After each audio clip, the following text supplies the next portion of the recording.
Hi folks, John Cordisco back again with another great chess video for you. This is a great game today. It's the first round, game 2 of the FIDE World Cup 2013 played today on Monday, August 12th, 2012.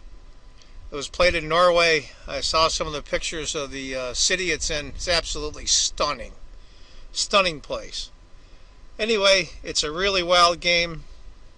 It's between the current women's world champion, Anna Ushenina from the Ukraine, rated 2500, and Peter Svidler-FIDE from Russia, 6-time Russian champion, rated 2746. That's almost a 250-point rating difference.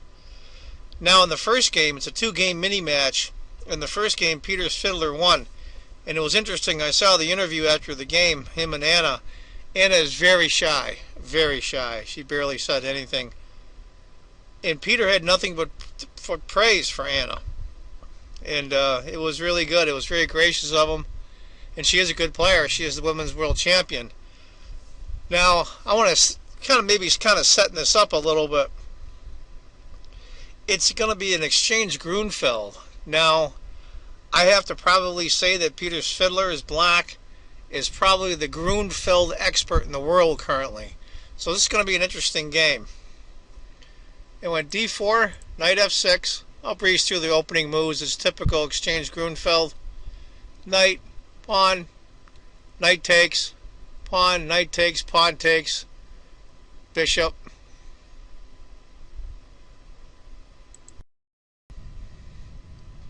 Knight to f3, c5. We all see why, of course. Pawn can't take, because bishop takes check. Rook to b1. Castle by black. Bishop b2. C takes d4. C takes. Now it's about 2/3 of a pawn advantage for white at this point, which is typical in this part of the so far in the Grunfeld. Remember that Svidler's an expert at the Grunfeld, so you should breeze right through this. Queen to a5 check, bishop to d2. Queen takes a2. Now that's a pawn. It's a theoretical sacrifice of a pawn. I heard some of the commentators, former women's world champion Susan Polgar, international master Lawrence Trent from England were the commentators. And even Lawrence said, I know this is a theoretical sacrifice, but I'm not sure I understand. It's complicated. It's all book, in other words. Castles by white. Bishop. Bishop g5. Pawn. Now, there's some problems with bishop takes. Rook over. Now this pawn is in pre. This bishop is hanging. There's a lot of problems for white. That's why you don't take the pawn. Bishop back to e3. Knight to c6. Push the pawn, of course. You don't have to worry about it anymore because your rook is moved. It's not on a1 anymore, so you don't have to worry about the bishop, which is always a problem in the Grunfeld. Knight to a5, rook to e1. Now I want to say at this point, I watched it on DVR. It wasn't live, but it was a video that was recorded live, so it was live to me. Anna, playing white, current women's world champion, is blitzing out her moves. You can tell she's still in her preparation, and we're on move 16. Peter Svidler, old veteran, elite world-class player, 6-time Russian champion, is seeing this. He's seeing her blitz out her moves, so he has to know she's still in preparation. So I'm wondering what's going through his mind, because she's going through the preparation so quickly on his opening that he's an expert in. Bishop takes, bishop takes. Knight to c4, hitting the dart-squared bishop. Move the bishop, e5. D takes in passant, F takes. Now, I really didn't care for that because it isolated the e-pawn for black. Granted, black's a pawn up with a sacrifice on A2. But look at black's queen. Way out of play. Rook takes, gets his pawn back. Rook A to D8. Right now, it's just a tiny, tiny advantage for white now. Looks like Peter is, as happens a lot in the Grunfeld, you're way behind the development, and all of a sudden, bang, you're just even. I think that's why these guys play it. If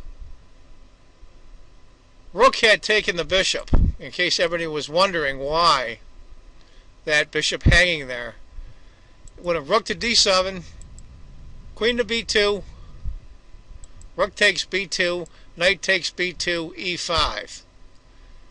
And that's over a 6-point advantage for white. It's a rook and a knight for a queen, but the position is just horrible. Just horrible.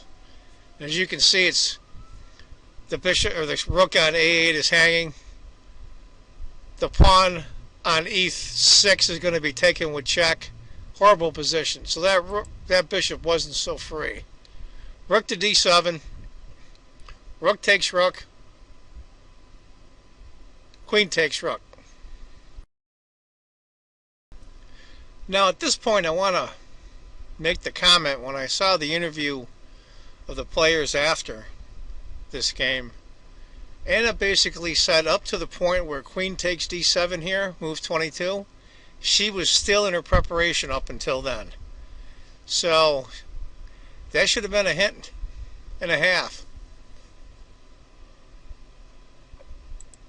Knight D5. Of course, she still didn't take the bishop for a lot of reasons. Bishop takes. Bishop takes C5. Rook to F1. H5. Bishop to E2. Rook to F7 to chase off the queen. Rook to C8 check. Rook back to F8. Queen goes back to C6. It's a tiny, tiny advantage currently for white. This is going to be a draw. It's opposite color bishops too, in case anybody didn't notice. And black has two isolated pawns here and here. So I think the best that black can hope for is a draw here. Now Peter won the first game. It's a 2-game mini match. So all he has to do as black is just draw, and he would win the mini match 1.5 to 1/2. He probably already figured out what something bad happens. Bishop to D4.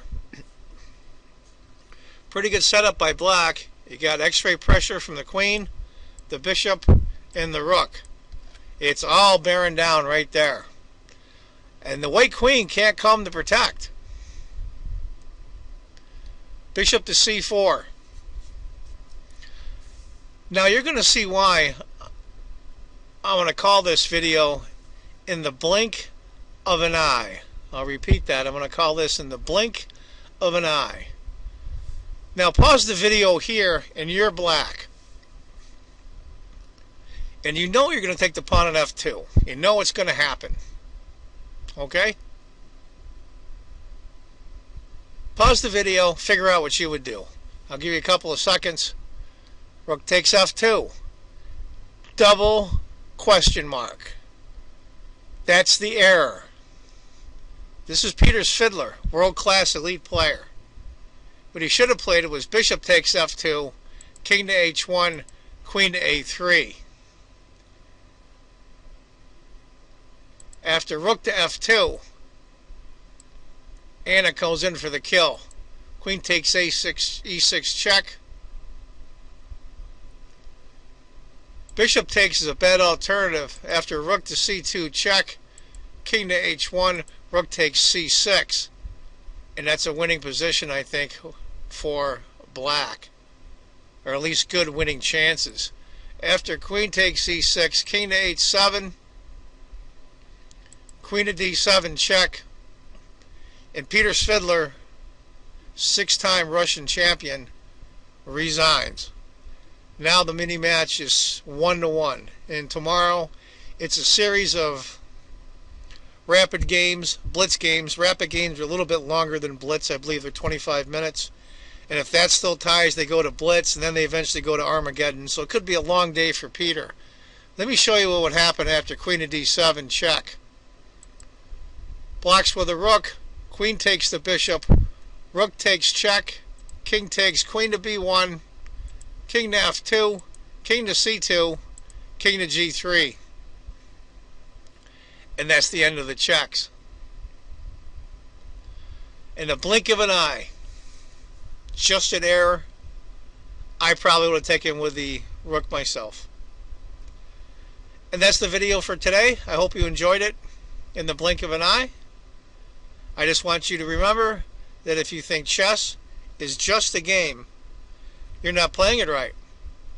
And I hope you tell all your chess friends to watch my videos here on YouTube. And I hope everyone comments in the comment section. And please, everyone, please subscribe. I would appreciate it. Take care, folks.